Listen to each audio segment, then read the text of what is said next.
हवेली की वो सच्चाई। राजस्थान के एक छोटे से कस्बे में एक बहुत पुरानी हवेली थी। शाह हवेली। लोग कहते थे कि वहाँ अजीब आवाजें आती हैं, रात में दिए जलते हैं और कभी-कभी कोई रोता हुआ दिखाई देता है।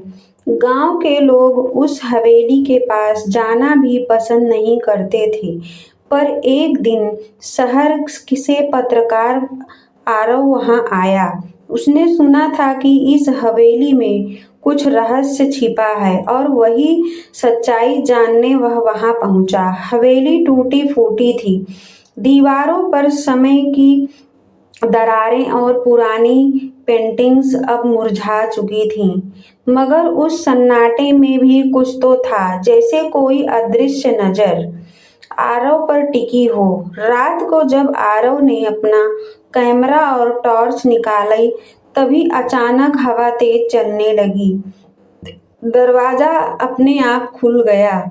आरव के दिल की धड़कनें तेज हो गईं। उसने कदम बढ़ाए तो अंदर दीवार पर एक पुराना फोटो फ्रेम दिखा। एक जवान लड़की की तस्वीर, आंखों में गहरी उदासी। नीचे नाम लिखा था, राधा देवी शाह। आरव ने तस्वीर को ध्यान से देखा। तभी पीछे से हल्की आवाज आई, तुम्हें यहाँ नहीं आना चाहिए था। आरव मुड़ा तो कोई नहीं था। आवाज जैसे हवा में घुल गई थी, मगर उस आवाज में दर्द था, डर नहीं। अगले ही पल टॉर्च की रोशनी दीवारों पर पड़ी और उसने देखा, दीवार पर किसी ने खून से लिखा था, सच्चाई जाननी है तो तहखाने में जाओ। दिल की धड़कनें बढ़ीं, पर आरव रुकने वालों में से नहीं था। उसने साहस जुटाया और नीचे की सीढ़ियों से तहखाने में उतर गया। वहां अंधेरा, सड़ांध और दीवारों पर नमी थी, मगर एक कोने में लाल साड़ी पहने एक परछाई बैठी थी। कौन कौन हो तुम? आरव की आवाज कांप रही थी। वो परछाई धीरे धीरे उठी। उसकी आंखों में आंसू थे। उसने कहा, मैं राधा हूँ, इस हवेली की आखिरी मालकिन। आरव के हाथ से टॉर्च गिर गई। पर तुम तो मर चुकी हो ना? राधा ने मुस्कुरा कर कहा, शरीर मरा है पर सच्चाई अब भी जिंदा है। वो बोली, मैं इस हवेली की बहू थी। मेरे पति व्यापार के लिए शहर जाते थे, पर इस हवेली में मैं अकेली नहीं थी।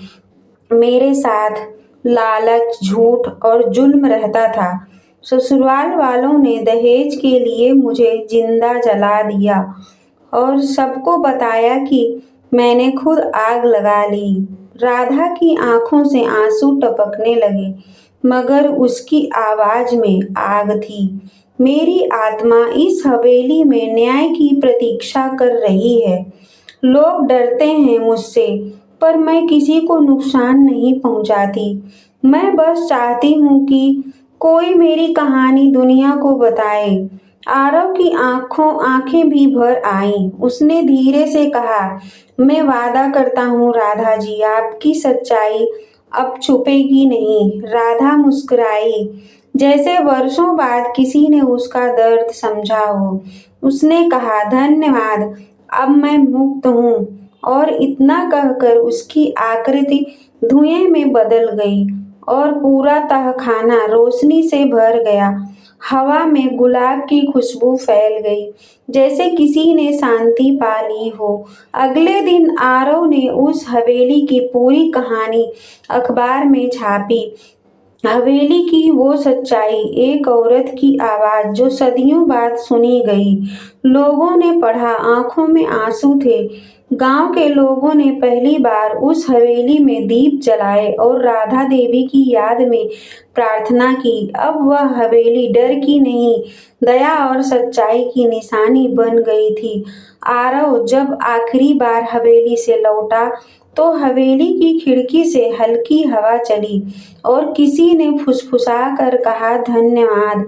वो मुस्कुराया, आसमान की ओर देखा और मन ही मन कहा, सच्चाई कभी नहीं मरती, बस उसे कोई कहने वाला चाहिए। गाइज, इस तरह की हिंदी इमोशनल स्टोरी आपको पसंद आती है तो चैनल को लाइक और सब्सक्राइब जरूर करना। Thank you guys.